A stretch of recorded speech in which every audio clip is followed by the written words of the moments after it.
नमस्कार दोस्तों, exam plus में आपका स्वागत है। हाँ, सभी को नमस्कार। आज हम शुरू कर रहे हैं ज्योमेट्री का फर्स्ट पार्ट, जो उन सभी एग्जाम्स के लिए बहुत ही इंपॉर्टेंट है जहां मैथ्स पूछा जाता है।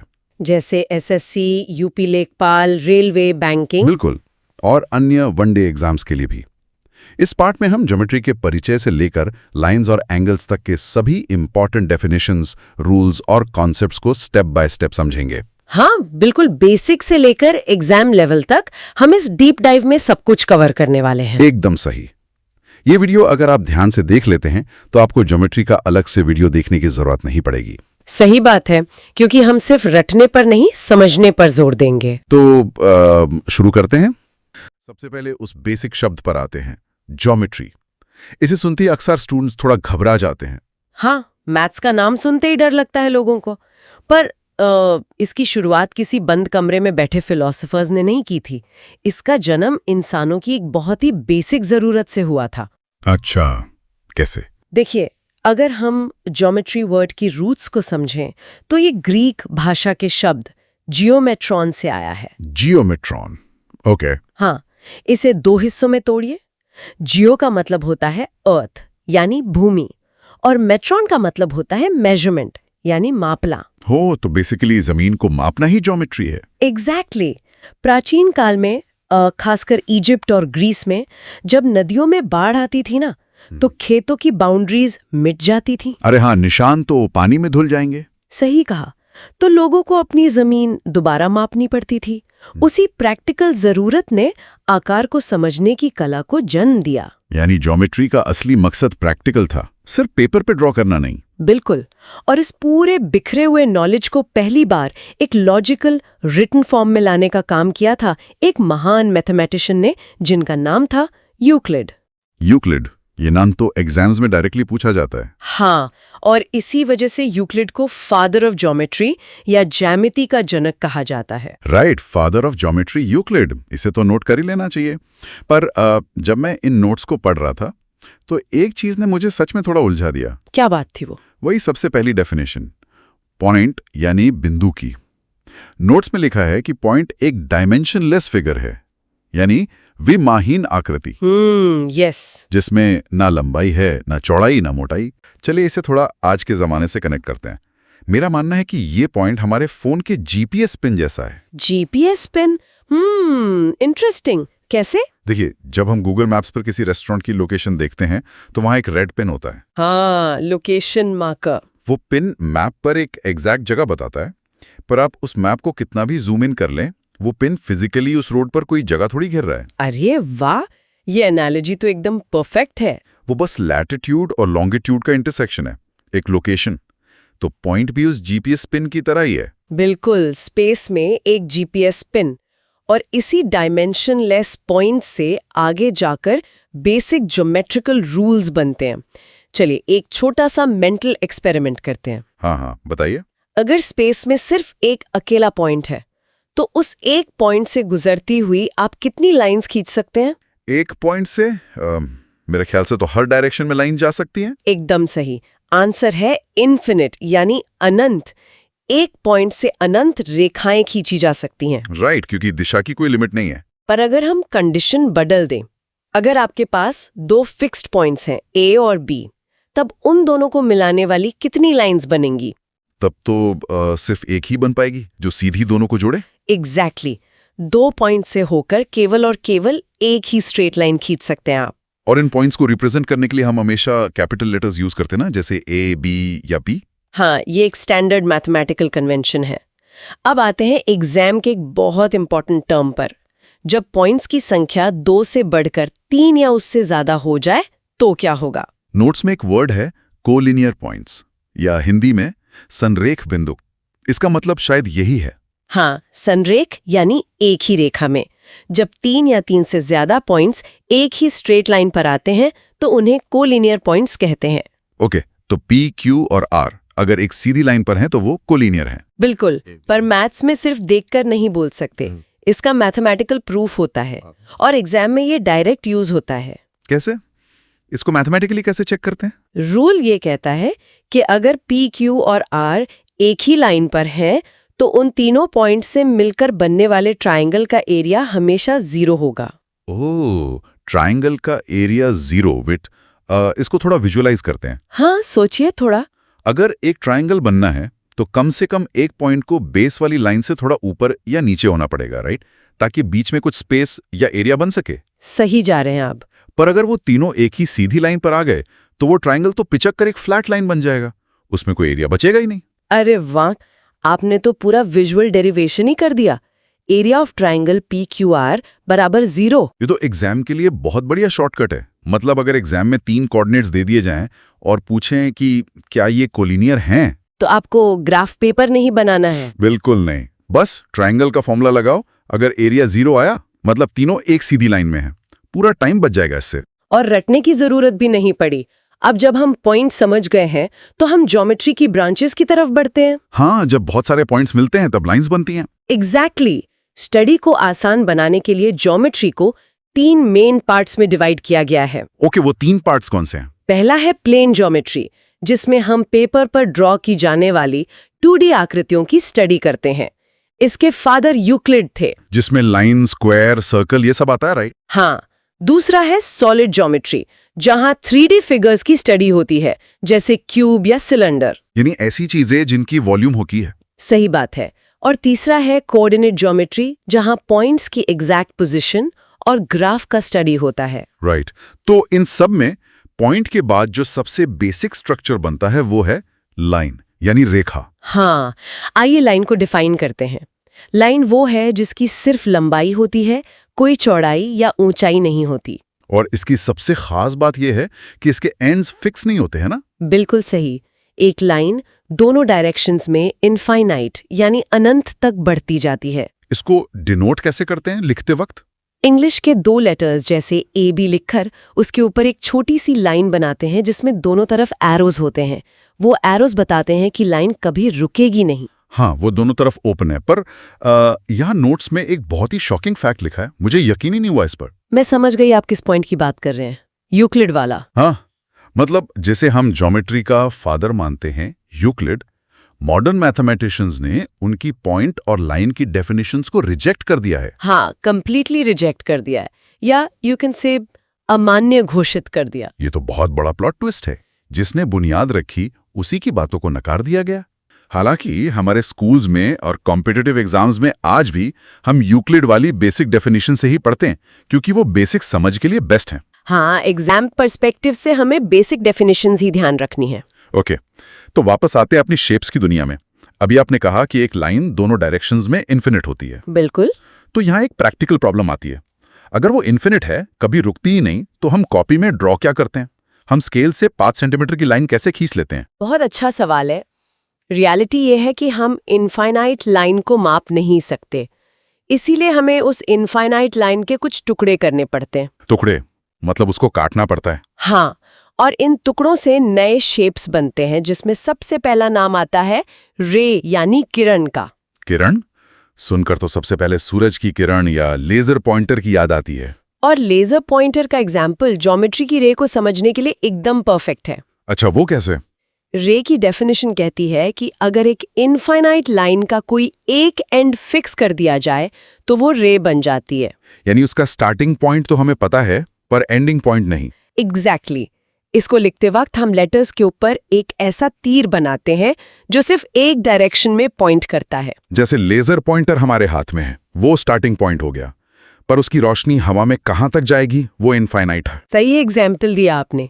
अब रे के बाद आता है वो कॉन्सेप्ट जो हम सबसे ज्यादा अपनी नोटबुक्स में यूज करते हैं, जिसे कहते हैं लाइन सेगमेंट यानी रेखाखंड। रेखाखंड यानी लाइन का एक खंडा, एक टुकड़ा। हाँ, एक इनफाइनाइट लाइन का वो हिस्सा जिसके दोनों एंड्स पूरी तरह से फिक्स होते हैं, उन्हें लाइन सेगमेंट कहते हैं। तो क्योंकि इसके दोनों एंड्स फिक्स्ड हैं, इसका मतलब इसकी लेंथ भी फिक्स्ड होगी ना? इसे हम स्केल से माप सकते हैं। बिल्कुल।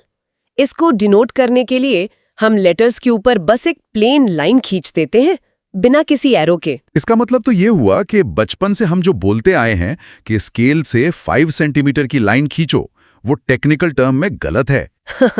टेक्निकल टर्म में बिल्कुल गलत है। हम लाइन ड्रॉ कर ही नहीं सकते। हम जो ड्रॉ करते हैं वो लाइन सेगमेंट होता है। अरे वाह, ये एक छोटी सी डिटेल है पर कितनी इंटरेस्टिंग है। और ज्योमेट्री बस स्ट्रेट लाइंस तक ही लिमिटेड नहीं है। जब हम स्केल हटाकर पेन को बिना उठाए कोई आकृति ड्रॉ करते हैं, जैसे कोई टेढ़ी-मेढ़ी ड्राइंग, हाँ, तो उसे हम कर्व या वक्र कहते हैं। नोट्स के हिसाब से कर्व दो टाइप के होते हैं, ओपन कर्व और क्लोज्ड कर्व। ये तो नाम से काफी क्लियर लग रहे हैं। हाँ, क्लियर है, पर इनके इफेक्ट्स बहुत डीप है। ओपन कर्व वो है जिसके दोनों एंड्स कभी आपस में मिलते नहीं है, जैसे इंग्लिश का लेटर एस या यू। सही बात। और क्लोज्ड कर्व वो होता है जिसके एंड्स घूमकर वापस जुड़ जाते हैं और वो एक एनक्लोज्ड स्पेस बना देता है, जैसे सर्कल हो गया या ट्रायंगल हो गया। बिल्कुल। अब यहाँ एक मजे की बात देखिए, एक क्लोज्ड कर्व ने ज्योमेट्री में एक नया कॉन्सेप्ट पैदा कर दिया, अंदर और बाहर का। Inside and outside.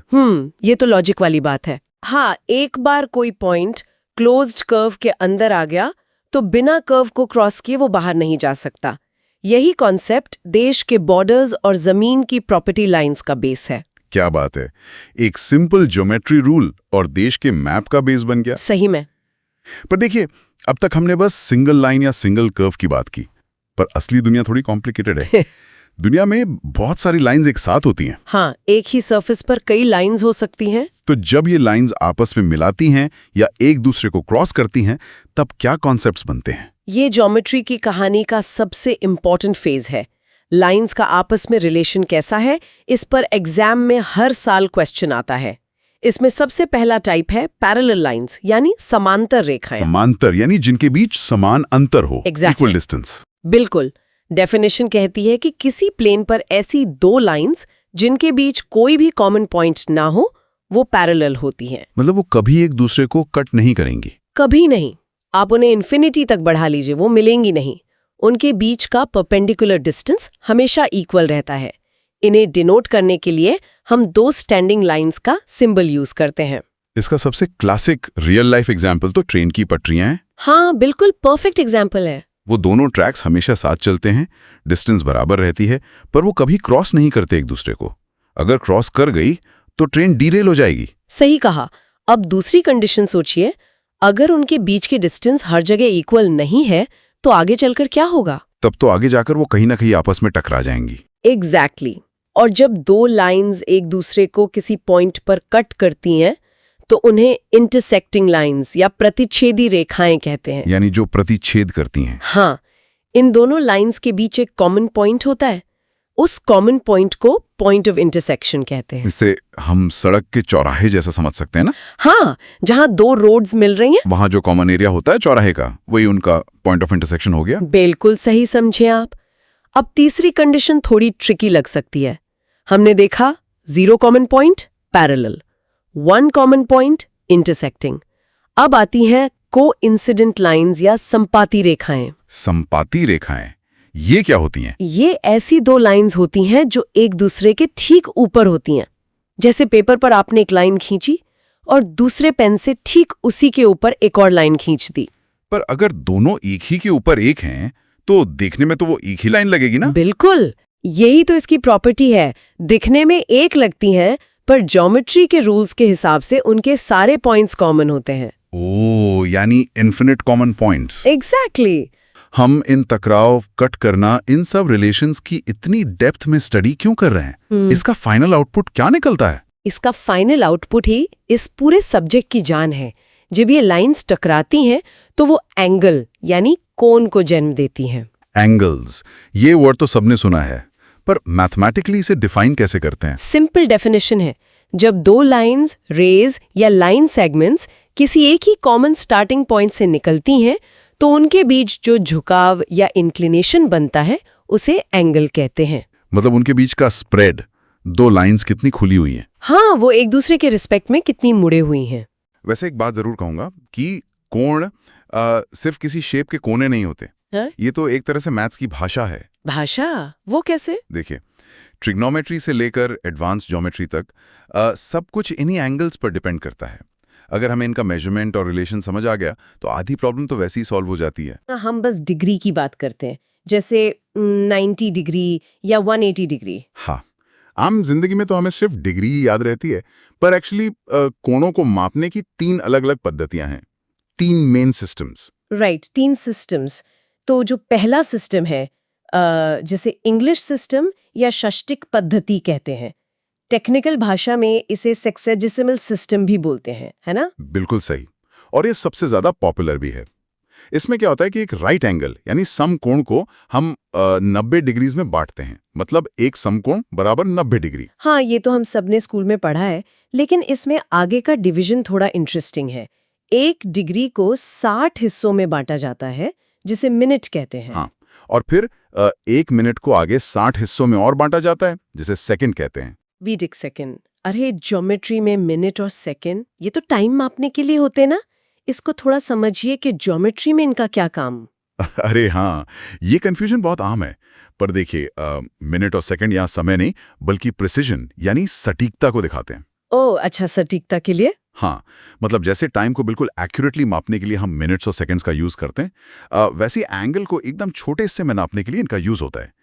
English system में बेस 60 का है। समझ गए। तो ये हो गया 90 और 60 वाला इंग्लिश सिस्टम।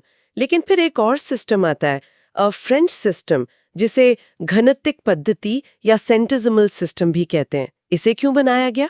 देखिए, फ्रेंच सिस्टम में ना लॉजिक थोड़ा अलग था।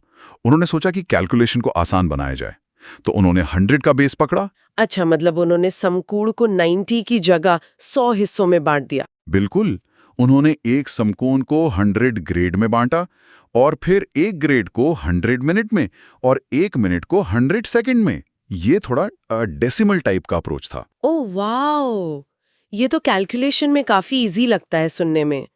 इंग्लिश सिस्टम में 60 का बेस और फ्रेंच में 100 का। हाँ, दोनों में यही सबसे दिलचस्प अंतर है। लेकिन एक तीसरा सिस्टम भी है जो इन दोनों से बिल्कुल अलग है और ज्योमेट्री के लिए सबसे इंपॉर्टेंट भी। आप रेडियन की बात कर रहे हैं ना? सर्कुलर मेजरमेंट या वृत्तीय माप। एकदम सही।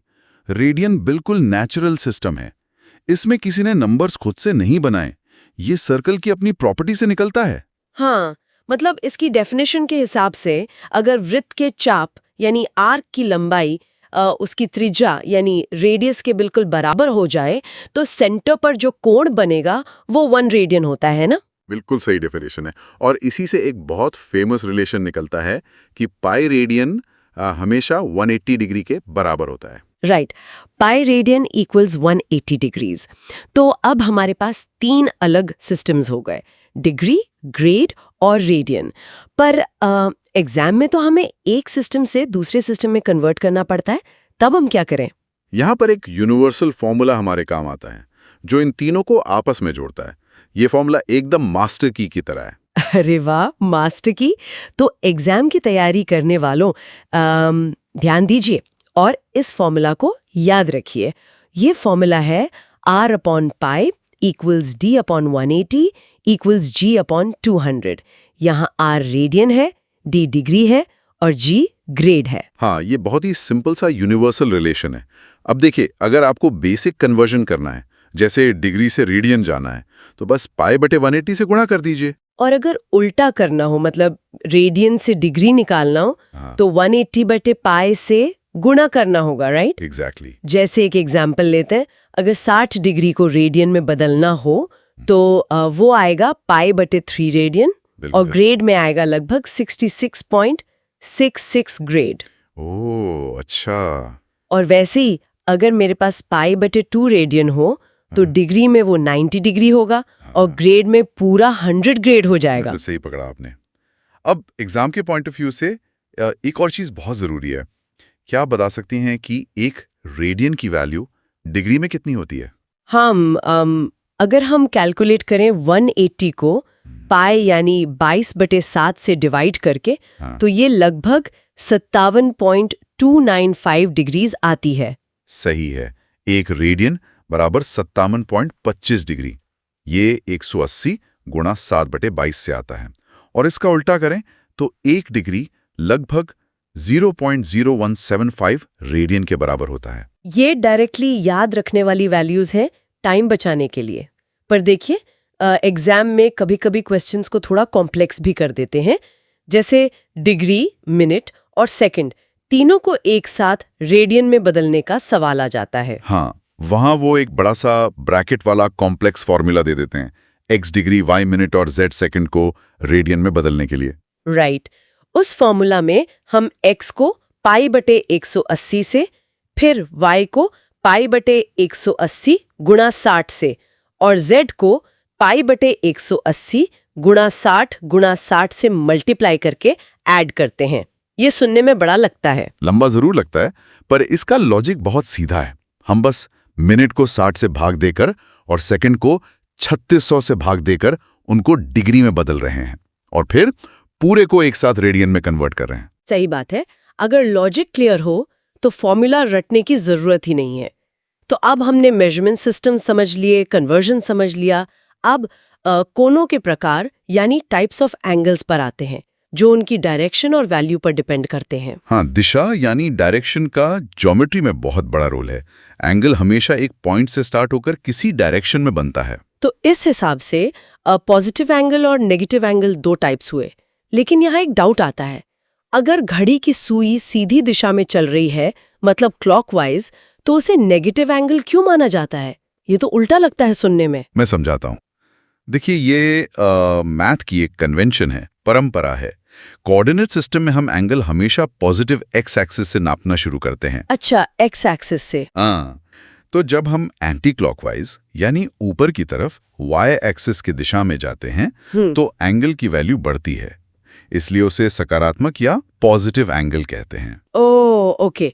और जब हम एक्स एक्सिस से नीचे की तरफ आते हैं यानी क्लॉकवाइज दिशा में, तो वो नकारात्मक या नेगेटिव एंगल बन जाता है। अब लॉजिक क्लियर हुआ? बिल्कुल। अब बात करते हैं वैल्यू के आधार पर कोणों के 6 प्रकार की। ये बहुत बेसिक लगते हैं, पर सारे एडवांस क्वेश्चंस इन्हीं पर बनते हैं। चलिए इस जर्नी को पहले कदम से शुरू करते हैं। 0 से 90 डिग्री का वो पहला सफर, क्योंकि किसी भी बड़ी चीज के बनने से पहले एक बहुत ही छोटी शुरुआत होती है। हमारी सोर्स मटेरियल में इस पहली स्टेज को न्यून कोण या इंग्लिश में एक्यूट एंगल कहा गया है। सही कहा। अगर डेफिनेशन की बात करें तो एक्यूट एंगल वो कोण है जिसका मेजरमेंट 0 डिग्री से ज्यादा हो लेकिन 90 डिग्री से कम हो। 0 से ज्यादा और 90 से कम। हाँ, मतलब ये वो स्टेज है जहां दो लाइंस एक ही पॉइंट से निकलती तो हैं, पर वो एक दूसरे के बहुत करीब होती हैं।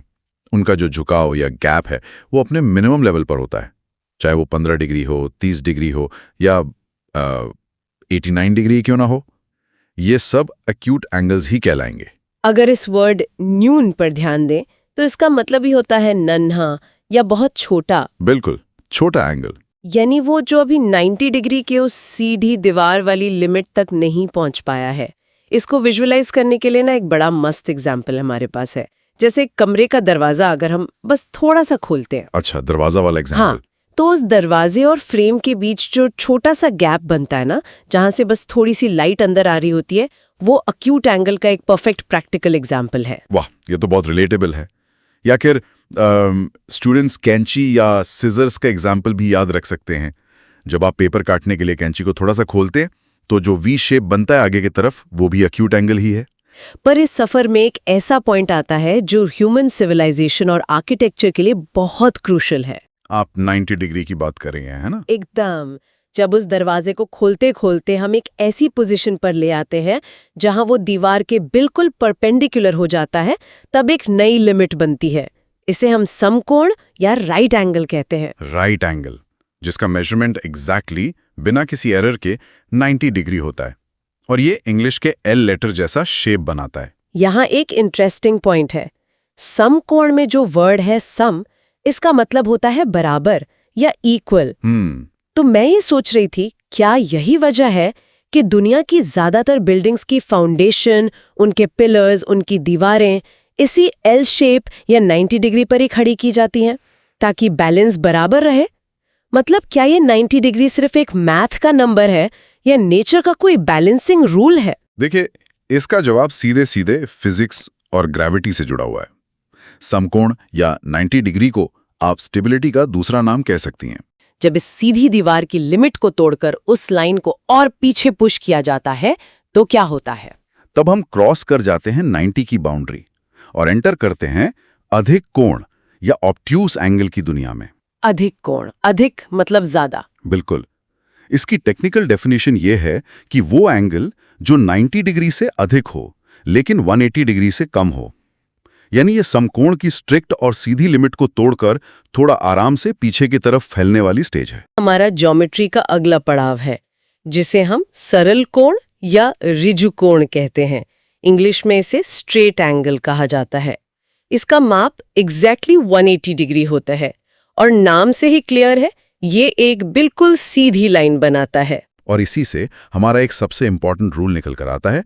इसे ध्यान से सुनिए दोस्तों, एक सीधी लाइन पर स्थित किसी भी पॉइंट पर बनने वाला एंगल हमेशा 180 डिग्री ही होता है। ये पर्सपेक्टिव वाकई ज्योमेट्री देखने का नजरिया बदल देता है।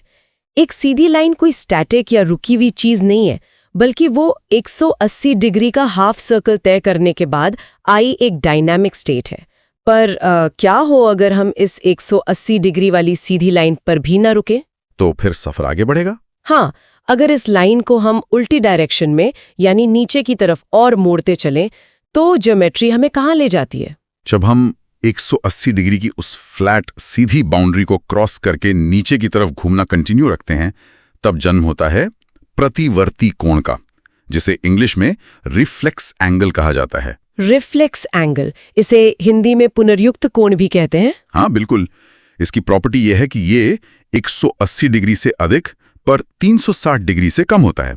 ये वो स्टेट है जब आधे से ज्यादा रोटेशन पूरा हो चुका है और लाइन वापस अपने स्टार्टिंग पॉइंट की तरफ मुड़ने लगती है। 180 से ज्यादा और 360 से कम। छठा और फाइनल कोण बनता है, जिसे हम संपूर्ण कोण या कंप्लीट एंगल कहते हैं। संपूर्ण कोण, जिसका मतलब है एग्जैक्टली 360 डिग्री। ये वो पोजीशन है जब कोई लाइन पूरा एक गोल चक्कर लगाकर ठीक उसी जगह पर वापस आ जाती है जहां से उसने शुरुआत की थी। लेकिन एक मिनट, देखने में तो 0 डिग्री और 360 डिग्री बिल्कुल एक जैसे ही लगते हैं ना? दोनों में ही लाइंस एक दूसरे के ऊपर होती हैं। देखने में बिल्कुल सेम लगते हैं, बट कॉन्सेप्ट में जमीन आसमान का फर्क है। 0 डिग्री वो स्टेट है जहां सफर अभी शुरू ही नहीं हुआ, गाड़ी स्टार्ट ही नहीं हुई है। और 360 डिग्री? 360 डिग्री वो स्टेट है जहां एक पूरी जर्नी खत्म हो चुकी है, उसने एक पूरा चक्कर लगा लिया है। और यहीं पर एग्जाम में बार बार आने वाला वो फाइनल रूल सामने आता है। एक पॉइंट के चारों तरफ बनने वाले सभी एंगल्स का टोटल हमेशा 360 डिग्री ही होता है। यानी किसी एक बिंदु के चारों तरफ जितने भी एंगल बनेंगे उनका सम 360 होगा। एकदम पक्का रूल है ये। सुनने में ये रूल कितना सिंपल लगता है, पर इसका मीनिंग बहुत डीप है। इसका मतलब ये हुआ कि इस यूनिवर्स में किसी भी एक पॉइंट के आसपास की पूरी जगह, पूरा स्पेस 360 डिग्री में ही फिट हो जाता है। सही कहा आपने। आप चाहे उसके कितने भी छोटे बड़े टुकड़े कर लें, कितने भी न्यून कोण या अधिक कोण उसमें फिट कर लें, जब आप सबको ऐड करेंगे, सबको जोड़ेंगे, तो वो मिलकर हमेशा एक कंप्लीट सर्कल ही बनाएंगे। ये यूनिवर्स की परफेक्शन और एक पूरे चक्कर की निशानी है। हर घूमने वाली चीज, चाहे वो साइकिल का पहिया हो या प्लैनेट्स का ऑर्बिट, इसी 360 डिग्री की बाउंड्री के अंदर बंधे हुए हैं। चलिए अब इसके आगे के टॉपिक को समझते हैं। ज्यामिति में सबसे पहले जो पेयर्स या जोड़े हमें मिलते हैं वो है कॉम्प्लीमेंट्री एंगल्स और सप्लीमेंट्री एंगल्स। अक्सर लोग इनमें उलझ जाते हैं। हाँ, ये बहुत कॉमन है। तो शुरुआत करते हैं कॉम्प्लीमेंट्री एंगल से। इसे हिंदी में पूरक कोण कहते हैं। इसका नियम बहुत ही स्ट्रेट फॉरवर्ड है। ओके। जब भी किन्हीं दो कोणों को जोड़ने पर उनका टोटल ठीक 90 डिग्री आता है, तो उन्हें एक दूसरे का कॉम्प्लीमेंट्री कहा जाता है। जैसे 30 डिग्री और 60 डिग्री। हाँ, या फिर 70 डिग्री और 20 डिग्री। लेकिन 90 डिग्री ही क्यों? मतलब 100 डिग्री क्यों नहीं? 90 में ऐसा क्या खास है? बहुत अच्छा सवाल है। क्योंकि 90 डिग्री एक परफेक्ट कॉर्नर बनाता है। आप कमरे के किसी भी कोने को देखिए जहां दो दीवारें मिलती हैं। राइट, वो एकदम सीधा होता है। हाँ, वो 90 डिग्री है। एक सीधा खंबा जमीन पर खड़ा है, वो भी 90 डिग्री है। तो अगर उस 90 डिग्री के कोने के अंदर हम दो अलग अलग एंगल्स बना दें, मान लीजिए एक 30 डिग्री का है और दूसरा 60 डिग्री का, तो वे दोनों मिलकर उस कॉर्नर को भर रहे हैं। बिल्कुल, वे उस कॉर्नर को कंप्लीट कर रहे हैं। इसीलिए इन्हें कॉम्प्लीमेंट्री कहा जाता है। वे एक दूसरे को पूरा करते हैं। ओके, ये कंप्लीट करने वाली बात मेक सेंस करती है। और दूसरा जोड़ा है सप्लीमेंट्री एंगल्स का, जिसे संपूरक कोण कहते हैं। यहाँ टारगेट 90 से बढ़कर सीधा 180 डिग्री हो जाता है ना? एकदम सही। सप्लीमेंट्री एंगल्स तब बनते हैं जब दो कोणों का जोड़ 180 डिग्री हो। अब 180 डिग्री क्या है? यह एक बिल्कुल सपाट सीधी रेखा है। फ्लैट जमीन की तरह। हाँ, तो अगर एक 120 डिग्री का कोण है तो उसे पूरी तरह से फ्लैट लेखा में बदलने के लिए यानी 180 तक पहुंचाने के लिए 60 डिग्री और चाहिए। मतलब 120 और 60 सप्लीमेंट्री हो गए। एग्जैक्टली या फिर 150 डिग्री और 30 डिग्री का जोड़ा ले लीजिए। लेकिन एग्जाम के प्रेशर में ये याद रखना थोड़ा मुश्किल हो जाता है। अक्सर विद्यार्थी कंफ्यूज हो जाते हैं कि 90 वाला कॉम्प्लीमेंट्री था या सप्लीमेंट्री। क्या इसे याद रखने का कोई आसान तरीका है? वैसे तो कई ट्रिक्स हैं, पर आप कैसे याद रखते हैं? मैं अक्सर सोचता हूँ कि 90 डिग्री एक छोटा लक्ष्य पूरा करने जैसा है और 180 डिग्री संपूर्ण या बड़ा लक्ष्य पूरा करने जैसा है। या फिर मैं इसे अल्फाबेट से याद रखने की कोशिश करता हूँ। वो कैसे? C से कॉम्प्लीमेंट्री आता है और S से सप्लीमेंट्री। इंग्लिश अल्फाबेट में C पहले आता है तो उसका नंबर छोटा है यानी 90 डिग्री, और S बाद में आता है तो उसका नंबर बड़ा है यानी 180 डिग्री। बिल्कुल। ये तरीका बहुत बढ़िया है। अब यहाँ श्रोताओं को थोड़ा ध्यान देना चाहिए। एग्जाम्स में जो सवाल बनते हैं वो हमेशा सीधे नहीं होते। हाँ, थोड़े घुमाकर पूछे जाते हैं। बिल्कुल, जैसे वो कौन सा एंगल है जो अपने ही कॉम्प्लीमेंट्री एंगल के बिल्कुल बराबर होता है। वो तो 45 डिग्री होना चाहिए क्योंकि 45 और 45 मिलके 90 बनते हैं। सही जवाब। और उसी तरह 90 डिग्री इकलौता ऐसा एंगल है जो अपने ही सप्लीमेंट्री एंगल के बराबर होता है, क्योंकि 90 + 90 180 होता है। जी, ज्यामिति हमेशा सिमेट्री खोजती है और ये दोनों सवाल परीक्षा में बार बार पूछे जाते हैं। चलो, ये तो हो गए वो एंगल्स जो मिलकर कोई खास नंबर बनाते हैं। जब हम कोणों के जोड़ों की बात कर ही रहे हैं तो क्या होगा अगर ये कोण एक दूसरे से बिल्कुल चिपके हुए हों? मतलब उनकी पोजीशन के आधार पर। हाँ, मान लीजिए दो एंगल्स एक दूसरे से बिल्कुल सटे हुए हैं। वे एक ही पॉइंट से निकल रहे हैं और उनके बीच एक कॉमन दीवार है। इसे हम एडजेसेंट एंगल्स या आसन्न कोण कहते हैं। आसन्न कोण। हाँ। इसे थोड़ा विजुलाइज कीजिए। मान लीजिए एक बड़ा सा पिज्जा का स्लाइस है। आहा, पिज्जा। और आप बीच में से एक कट लगाकर उसके दो हिस्से कर देते हैं। अब उन दोनों हिस्सों के बीच की जो कट वाली लाइन है वो कॉमन है। और वो दोनों हिस्से पीछे की तरफ उसी एक पॉइंट से जुड़े हुए हैं जहां से पिज्जा कटना शुरू हुआ था। एग्जैक्टली। मतलब उनका एक शीर्ष जिसे वर्टेक्स कहते हैं वो कॉमन है और उनके बीच की एक भुजा या आर्म कॉमन है और दोनों एंगल्स उस कॉमन भुजा के विपरीत तरफ बने हैं, एक लेफ्ट में और एक राइट में। बिल्कुल, ये होते हैं आसन्न कोण। एक तरह से ये पड़ोसी हैं जो एक ही बाउंड्री वॉल शेयर करते हैं। अब यहाँ मेरे दिमाग में एक और सवाल आ रहा है। अगर ये दोनों पड़ोसी अपनी अपनी बाहरी दीवारों को इतना पीछे धकेलें कि वो दोनों बाहरी दीवारें मिलकर एक बिल्कुल सीधी लाइन बन जाएं, तो क्या होगा? तब वो सिर्फ आसन्न कोण नहीं रहेंगे।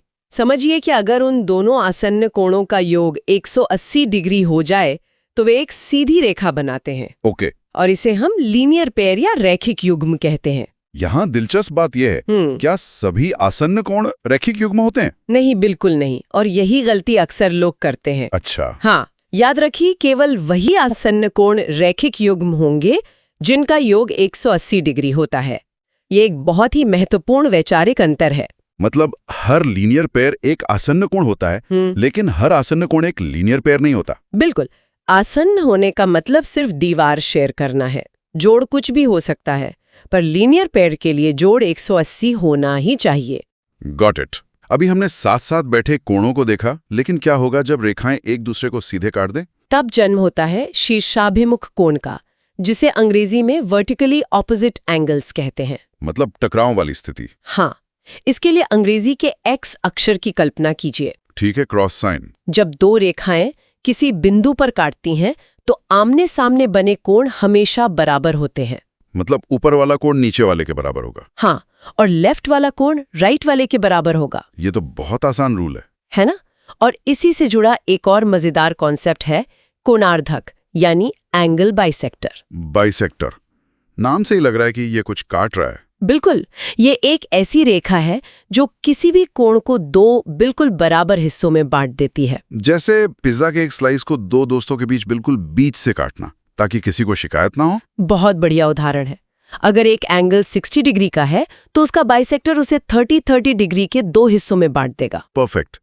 तो अब अगर हम इस पूरी तस्वीर को और बड़ा करें, अभी तक हम सिर्फ दो लाइंस और उनके चौराहों की बात कर रहे थे जी, लेकिन असली खेल तो तब शुरू होता है जब हम इन सभी छोटी अवधारणाओं को एक बड़े चित्र पर लागू करते हैं। यानी समांतर रेखाएं और तिर्यक रेखा। हाँ, ट्रांसवर्सल लाइन। तो जब एक तिर्यक रेखा यानी ट्रांसवर्सल लाइन दो रेखाओं को काटती है तो कुल 8 अलग-अलग कोण बनते हैं। बिल्कुल, और इन 8 कोणों को समझना ज्यामिति की सबसे बड़ी चाबी है।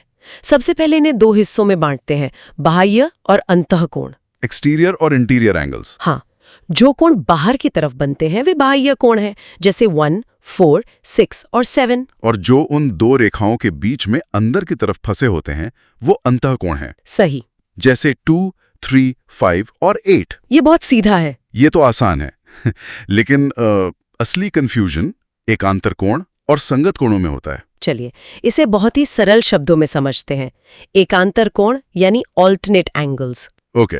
तिर्यक रेखा के विपरीत ओर के अंतः या बाह्य कोण जो रैखिक युग्मल न हो, एकांतर कोण कहलाते हैं। मतलब एक तिर्यक रेखा के लेफ्ट में होगा और दूसरा राइट में। हाँ, क्रॉस में, जैसे Z अक्षर के अंदर के 2 कोने अंतः एकांतर कोणों के जोड़े होंगे 2 और 8 या 3 और 5। और बाह्य एकांतर कोण 1 और 7 या 4 और 6 होंगे। बिल्कुल सही पकड़ा आपने। और संगत कोण यानी कोरस्पॉन्डिंग एंगल्स। संगत कोणों को समझने का आसान तरीका आप ही बता दीजिए।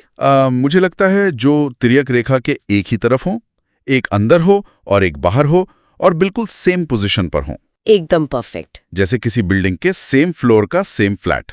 मान लीजिए एंगल 1 और एंगल 5 या एंगल 2 और एंगल 6। हाँ, बिल्कुल। अब यहाँ सभी को थोड़ा ध्यान देना चाहिए। क्या है वो सबसे महत्वपूर्ण नियम? यदि दोनों मुख्य रेखाएं समांतर हैं यानी पैरेलल हैं, ओके। तो एकांतर कोण और संगत कोणों के युग्म हमेशा आपस में बराबर होते हैं। हमेशा? हमेशा। ये परीक्षा के लिए सबसे जरूरी नियम है। अगर लाइन पैरेलल है तो ये कोण बराबर होंगे ही होंगे। ये सारा नियम तो ठीक है, लेकिन अब समय है इस चर्चा के सबसे बड़े आहा मोमेंट का। वो आश्चर्यजनक पल जो सीधे प्रतियोगी परीक्षाओं में पूछा जाता है। ओहो, आप जादुई आकृतियों की बात करें। बिल्कुल। अभी हमने अंतर कोणों और बाइसेक्टर्स के बारे में बात की। जी। क्या होगा अगर समांतर रेखाओं को एक तिर्यक रेखा काटे और हम उन सभी 4 अंतः कोणों के कोणार्धक यानी बाइसेक्टर्स खींचते? ये ज्यामिति का बहुत ही मजेदार हिस्सा है।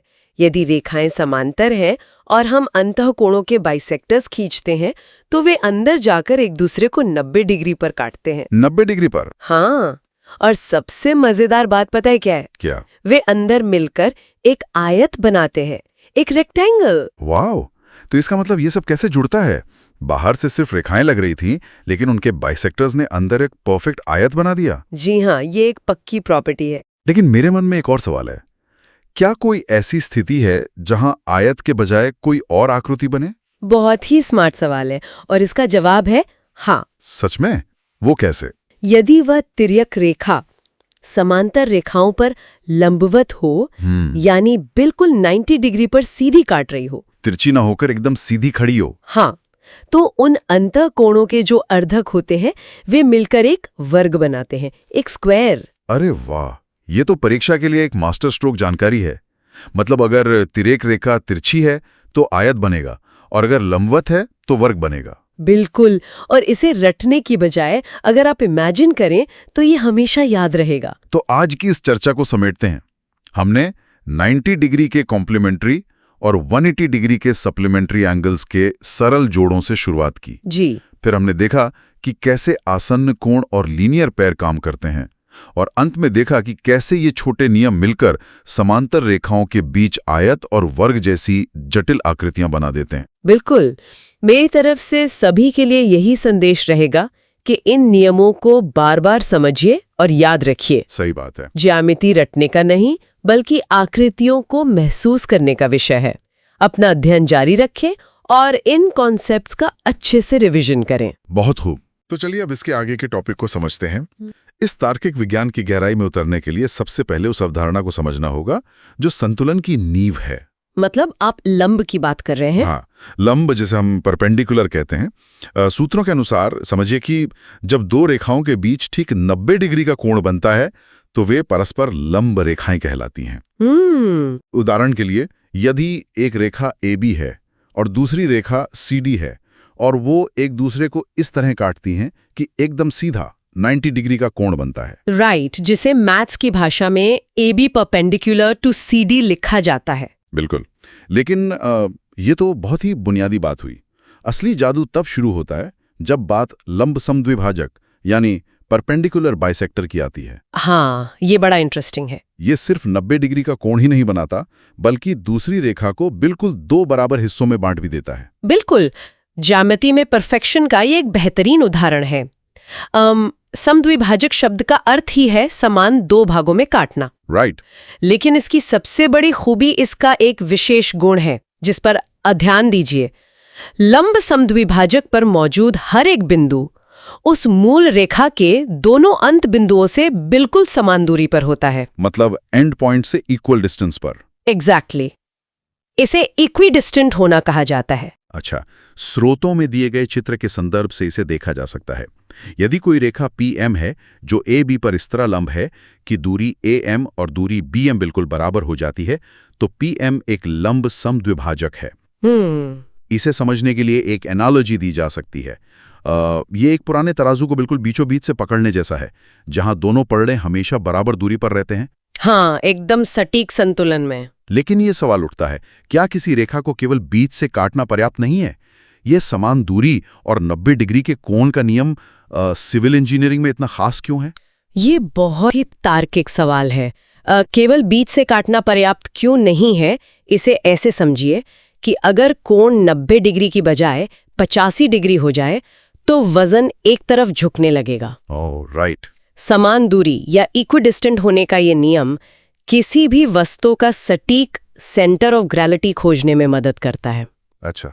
ध्यान दीजिए, जब किसी भारी सस्पेंशन ब्रिज जैसे कि हावड़ा ब्रिज या गोल्डन गेट ब्रिज का निर्माण होता है ना, तो उसके मुख्य पिलर और लोहे की रस्सियों के बीच यही लंब समद्विभाजक काम करता है। वेट, सच में? बिल्कुल। ये सुनिश्चित करता है कि पुल के दोनों तरफ का भारी वजन बिल्कुल समान रूप से बंटे। अगर वो पिलर 90 डिग्री पर सीधा नहीं होगा तो पूरा पुल अपने ही वजन से ढह जाएगा। अरे वाह! यानी ये सिर्फ किताबों में खींची गई रेखा नहीं है, बल्कि वो गणितीय फॉर्मूला है जो हजारों टन लोहे को हवा में स्थिर रखता है। हाँ जी। चलिए अब इस संतुलन को 2 रेखाओं से आगे ले जाते हैं। जब केवल 2 रेखाएं मिलती हैं तो वो एक साधारण चौराहा होता है। लेकिन क्या हो जब 3 या 3 से अधिक रेखाएं एक ही बिंदु से होकर गुजरें? तब उन्हें संगामी रेखाएं कहते हैं। एग्जैक्टली। ज्यामिति की भाषा में इन्हें संगामी रेखाएं यानी कॉन्करेंट लाइंस कहा जाता है और उस बिंदु को संगामी बिंदु कहते हैं। यहाँ सबसे रोचक बात यह है कि संगामी रेखाओं की अवधारणा इंजीनियरिंग में दबाव के केंद्र को दर्शाती है। जब ऐसी रेखाएं इंटरैक्ट करती हैं तो कुछ बहुत ही अचूक नियम सामने आते हैं। कोणार्धक का गुण यानी एंगल बाइसेक्टर। ये नियम कहता है कि किसी कोण को ठीक आधा करने वाली रेखा पर मौजूद कोई भी बिंदु उस कोण की दोनों भुजाओं से हमेशा समान दूरी पर होता है। राइट। कल्पना की जा सकती है कि 2 विशाल दीवारें एक दूसरे की तरफ आ रही हैं। कोणार्धक वो बिल्कुल सुरक्षित रास्ता है जो उन दोनों दीवारों के ठीक बीचों बीच से होकर गुजरता है। हाँ, बिल्कुल सेफ पाथ। अगर कोई उस रास्ते पर आगे बढ़ता है तो वो दोनों दीवारों से हमेशा एक समान दूरी पर रहेगा और कभी टकराएगा नहीं। इस एनालॉजी से ये अवधारणा बिल्कुल स्पष्ट हो जाती है। अब तीसरे नियम की तरफ बढ़ते हैं जो कि ज्यामिति के सबसे बुनियादी रहस्यों में से एक है। आप इंटीरियर एंगल्स की बात कर रहे हैं? हाँ, अंतःकोणों का योग। जब 2 समांतर रेखाओं को एक तिरछी रेखा, जिसे तिर्यक रेखा या ट्रांसवर्सल लाइन कहते हैं, काटती है तो अंदर की तरफ बनने वाले दोनों कोणों का जोड़ हमेशा 180 डिग्री होता है। राइट। स्रोतों के अनुसार कोण 1 और कोण 3 का जोड़ 180 डिग्री होगा। याद रखिए, परीक्षा के दृष्टिकोण से भी ये बहुत महत्वपूर्ण है। अगर एक कोण ज्ञात हो तो उसे 180 में से घटाकर तुरंत दूसरा कोण निकाला जा सकता है। यानी ये 180 डिग्री का नियम केवल समीकरण नहीं बल्कि बड़ी बड़ी इमारतों की संरचनात्मक अखंडता का रक्षक है। बिल्कुल सही कहा। चलिए अब आकृतियों के आपसी संबंधों पर चर्चा करते हैं जो इस पूरे विषय का सबसे भ्रमित करने वाला हिस्सा है। समरूपता और सर्वांग समता। एग्जैक्टली। समरूपता यानी सिमिलैरिटी बनाम सर्वांग क्षमता यानी कॉन्ग्रुएंस। ये कुछ ऐसा है जैसे जुड़वां भाइयों और किसी व्यक्ति की परछाई के बीच के बारीक अंतर को पहचानना। ये सही है। इन दोनों शब्दों का इस्तेमाल अक्सर एक ही अर्थ में कर लिया जाता है, लेकिन गणितीय रूप से इनमें एक बहुत ही सख्त तार्किक विभाजन है। तो समरूपता से शुरुआत करते हैं। समरूपता का सीधा सा अर्थ यह है कि जब दो वस्तुओं का स्वरूप यानी शेप बिल्कुल एक जैसा हो, भले ही उनका आकार यानी साइज अलग हो। जैसे सभी वृत्त, सभी वर्ग आपस में समरूप होते हैं। एक छोटी सी चूड़ी और एक विशालकाय पहिया दोनों गोल हैं, आकार अलग है लेकिन स्वरूप एक है। इसे एक लहरदार रेखा, जिसे सिम चिन्ह कहते हैं, उससे दर्शाया जाता है। यहाँ जो शब्द ध्यान रखने योग्य है वो है अनुपात यानी रेशियो। हाँ, रेशियो। ओके। समरूपता का मुख्य आधार यह है कि आकृतियों की भुजाओं का अनुपात समान रहता है।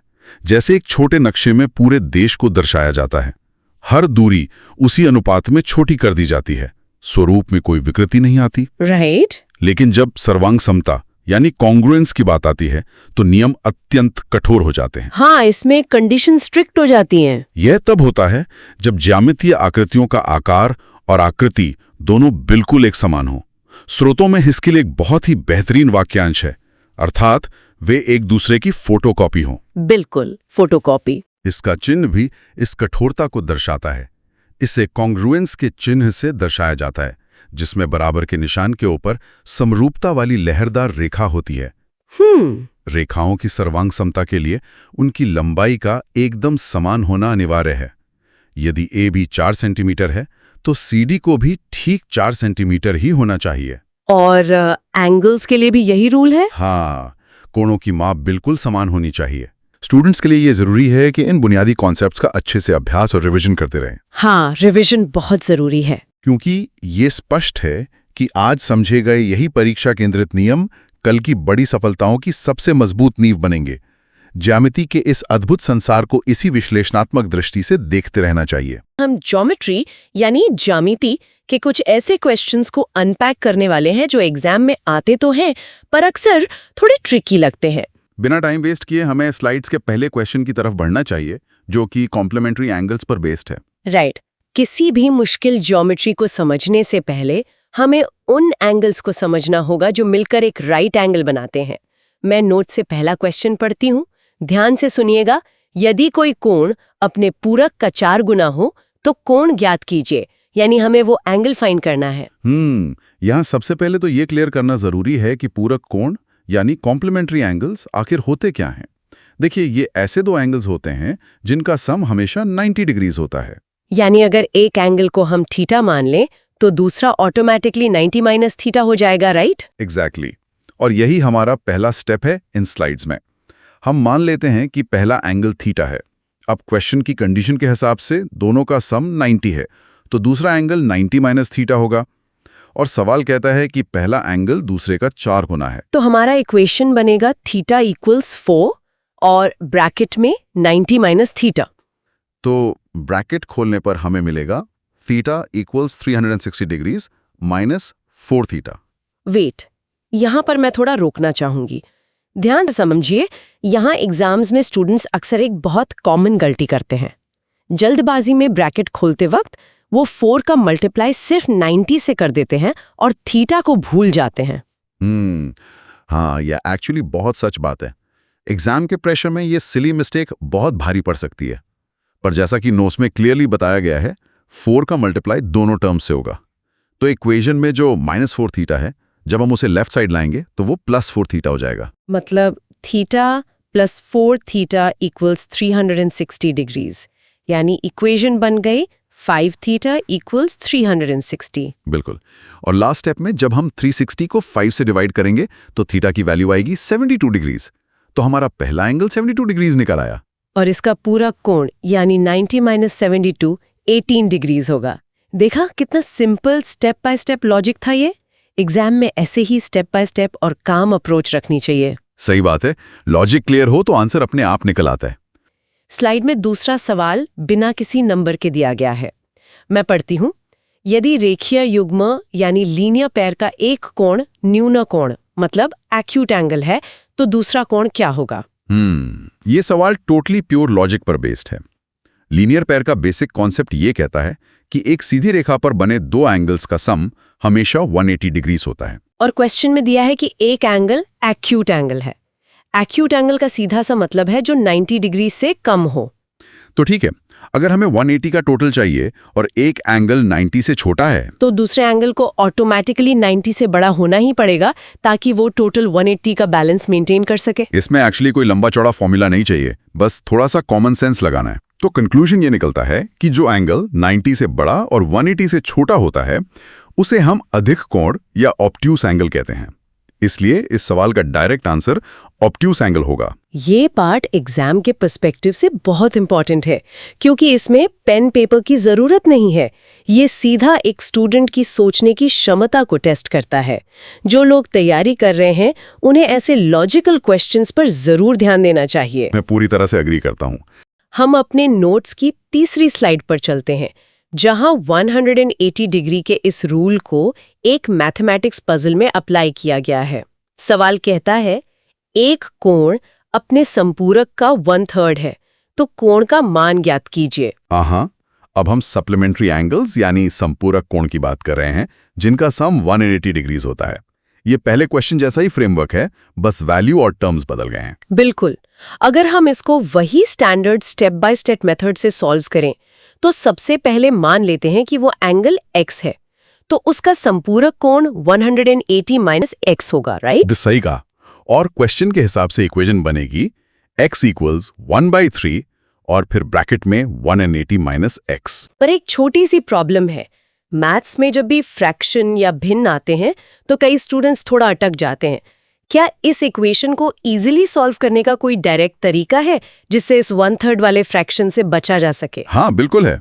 देखिए, इस 3 को इक्वेशन के दूसरी तरफ ले जाना सबसे आसान अप्रोच होती है। जो यहाँ डिवाइड कर रहा है वहाँ मल्टीप्लाई करेगा, तो ये बन जाएगा 3x = 180 - x। हाँ, मतलब अब ये फ्रैक्शन बिना का सिंपल इक्वेशन बन गया। फिर -x को लेफ्ट साइड लाएंगे तो 3x + x = 180 हो जाएगा, यानी 4x = 180। और फाइनली x निकालने के लिए 180 को 4 से डिवाइड कर देंगे, जिससे हमें 45 डिग्रीज आंसर मिल जाएगा। बहुत ही सिंपल और स्ट्रेट फॉरवर्ड कैलकुलेशन है ये। वीडियो पसंद आया हो तो लाइक और शेयर जरूर करें और चैनल पर नए हो तो एग्जाम प्लस को सब्सक्राइब जरूर करें। जय हिंद।